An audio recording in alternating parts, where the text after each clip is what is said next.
This is an issue of quality of life as much as it is public safety.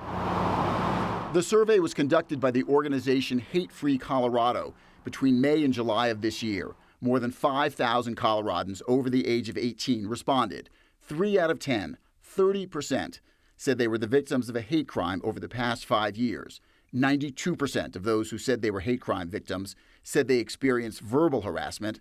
23% said the hate crime involved property damage, and 14% said they were physically injured. We need to take those stories seriously. Jeremy Shaver is the spokesman for Hate Free Colorado.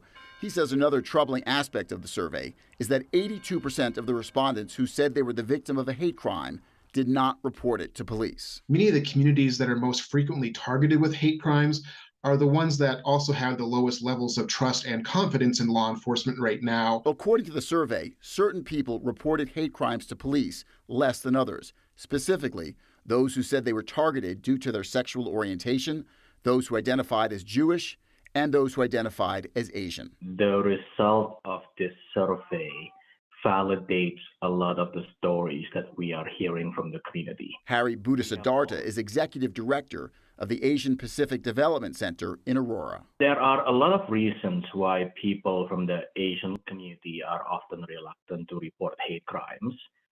There are fear of, encounter with the police, fear of how this might impact somebody's immigration status.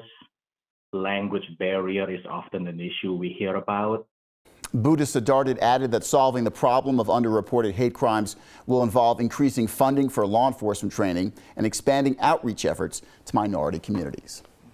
It's upsetting to hear that. Then you think about the fact that they don't want to think somebody doesn't believe them, and other circumstances, perhaps family and other people, when you do come forward. And I think also another factor is a lot of people believe, for better or worse, right or wrong, that nothing's going to happen if they go to the police. Yeah. So why bother? In such a specific threshold for something to be considered a hate crime. I'm working on a story, and a woman told me that, she thought it was a hate crime, but there was no way to prove that because there wasn't specific language, right? It wasn't directly in a way that police were like, well, we can't prove that that's a hate crime. That's right, and which doesn't help this whole cycle of if police can't help you, then people see it, nothing's being done, and then they won't go to police in the future. And you would think, too, if they hear of cases and convictions, that would encourage people, but there aren't that many. Not nearly as many as a lot of people would like. All right. Thank you, Matt.